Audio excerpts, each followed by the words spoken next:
Back in the day, if you wanted to race the British hill climb season, riding a fixed gear used to be the way to go. Now it may sound a bit mental, but the idea that having less gears would save a bit of weight on a kind of older, heavier bike, and the efficiency gain from having a nice straight chain line would make you a lot faster. For the 2015 hill climb season, I rode a nice fancy carbon rose bike with gears. But for the 2016 season, I wanted to try something a little different. The national championships were going to be held on Bank Road in Matlock, which is a climb that was going to be really suited to fixed gears. So I had a custom frame commissioned for me by Engineer Bikes. You can find a bit more about the build process in the video here. Before we get into what it's like to actually ride a fixed bike for hill climbs, a quick rundown of the spec for my crazy light hill climb bike.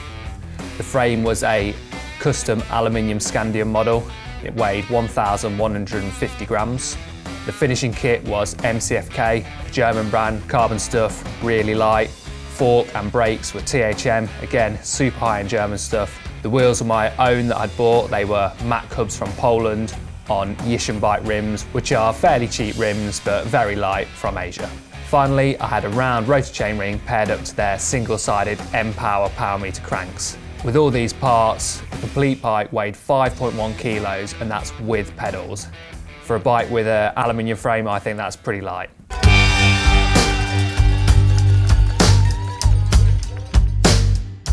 I remember the day we first got the bike built up, I went straight out for a ride with a friend, and we headed straight for the hills because that's where I wanted to use it.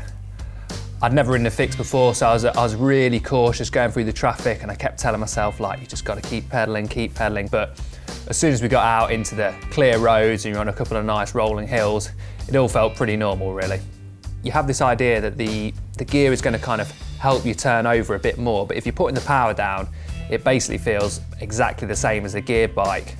The place it definitely feels a lot different, especially when you're in the bigger hills, is on the descents. With a small gear that you use to ride at big hill climbs and riding fast on hills, that gear on the descents is obviously a very, very kind of fast gear, so my legs were spinning really, really fast, and it took a bit of a while to get used to that, especially when you've only got one brake. I think the highest RPM I saw throughout the time that I used the bike during the season was about 150 RPM, which going down a hill with cars about and one little front brake is it's pretty terrifying. One thing that was super nice about riding the fixed gear is how quiet the bike is. The chain line's dead straight, so you don't have any cross gears, and all you ever hear is the hum of the tyres and your breathing when you're going up the hills. Obviously, riding a fixed gear for hill climbs means you have to get the gear spot on. Too low and you end up grinding up the hills in some horrible low cadence like 40 RPM. When you're trying to put out a lot of power on the short climbs, it's not a good place to be. Too high and you end up spinning in the saddle at kind of 120, 130 RPM.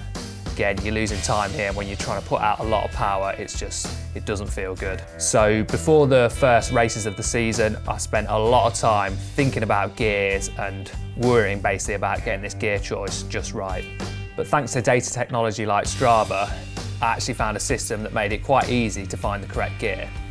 The first step was to find out the hill that the race was going to be on that weekend. I'd go on Strava, find the hill, and usually there'd already been a hill climb up it the year before, so you just find the fastest time that a rider had done up that hill. Then I found the highest speed they reach during the climb and the lowest speed they reach during the climb. So it could be something like 25k an hour at the fastest point and 8k an hour for the slowest point. I then went onto a website called bikecalc.com to use their Cadence at speed calculator. Now what I had to do was put in the data about my front biggest cog, which was 38 tooth for the whole season, and then all the rear cogs that I had, so that ranged from a 15 tooth at the smallest to a 20 tooth at the largest. I've got a fairly good idea of the lowest RPM I wanted to go to, which was normally around 60 RPM, and the highest RPM I felt I could go to, which is normally about 120 RPM. So what I was looking for was within my gears, so from 15 down to 20, the correct gear where I could fit the speeds from the lowest speed, e.g. 10k an hour, to the highest speed within my cadence range. So if the lowest speed on the climb was around 16 kph and the highest speed was around 25 kph on my table, I go for a 38-18 gear, because at 25k an hour, I'm at 94 RPM, and at 16k an hour, I'm at 60 RPM. And that's just about the range that I can manage from the lowest cadence to the highest cadence. Throughout the race season, there was certainly a couple of times where I just got the gear choice totally wrong. That was either because I'd just chosen too big a gear and ended up grinding up the kind of steepest bit of the climb, or sometimes I chose a slightly too small gear and I'd be spinning a little too much. Or in the case where the spread in the lowest speed and the highest speed is just too great on the climb, there's just no gear that will suit that kind of climb. So some climbs like the Beck in London, the lowest speed you reach on that climb is 8 kilometers an hour, which is really slow, and the highest speed is 28k an hour, which is relatively fast. So there's just not a gear where you can kind of fit those speeds within the range of cadences. From mid-August to the very end of October last year, the fixed gear bike was the only bike I rode, bar maybe 2 rides. So I did all my commuting on it, I did all my training on it, and all my racing. I thought this wouldn't be very good because it's got a kind of super hard carbon saddle and obviously one gear, but it's surprising how versatile, if you pick the gear right, you can get around most of the countryside. For the area that I live and train in, that's kind of around Bristol and the Mendips, I settled on a 38-16, which is a 62.6 inch gear with a 23mm tyre. This kind of got me up most hills where I wouldn't end up grinding too much, but also I could ride along the flats without spinning out too much as well.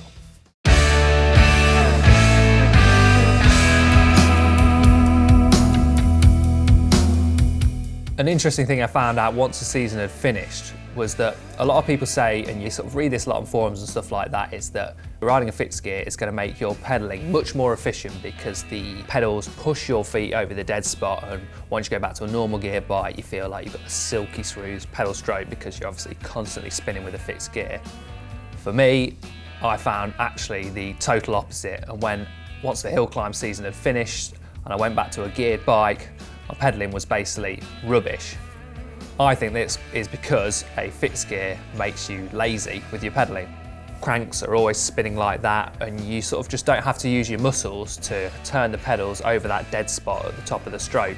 So when I went back to a geared bike in November after the season had finished, my pedalling was terrible and I was clunking around like that for a few days, and it just took 3 or 4 days to get back to the normal style of pedalling. So does a fixed gear make you better pedalling and more efficient?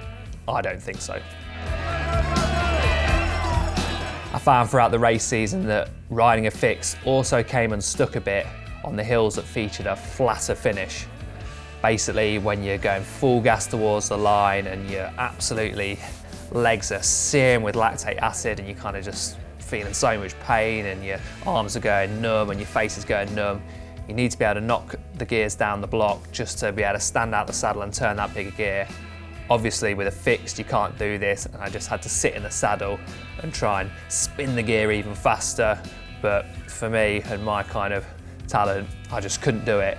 So when I look back through my power files from 2015 when I rode a gear bike and 2016 when I rode a fixed bike, I often found that I lost a lot of time, or my power dropped a lot more significantly in the last part of the climb with the fixed gear bike, just because I couldn't stand out the saddle, knock it down the block and sprint like my life depended on it.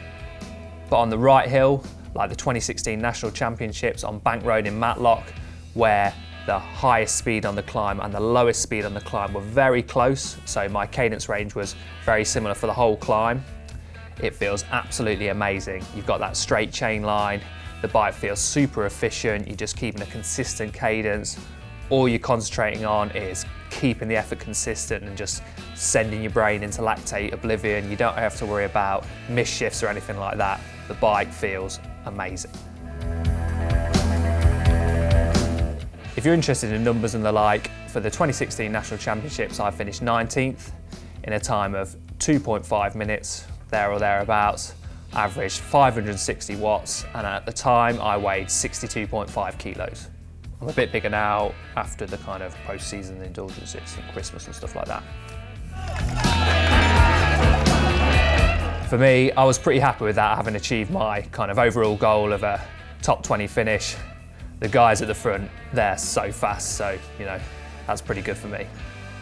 So I guess the final question is, will I be riding my fixed gear bike for the 2017 National Championships and generally the whole hill climb season? The answer is probably not. A geared bike, you can build it almost as light as a fixed gear bike these days, although you have to spend a lot more money. That is one thing a fixed does have going for it, is if that you want to build a kind of sub 6 kilo, around 5.5 kilo bike on a relative budget. I think for around £2,000 you could build a fixed gear bike like that. With a gear bike, you got to be either sponsored or spending many thousands to get a bike that light. That being said, I will consider it for a few key events where that spreading speed is very narrow and I just fancy something a bit different / terrifying.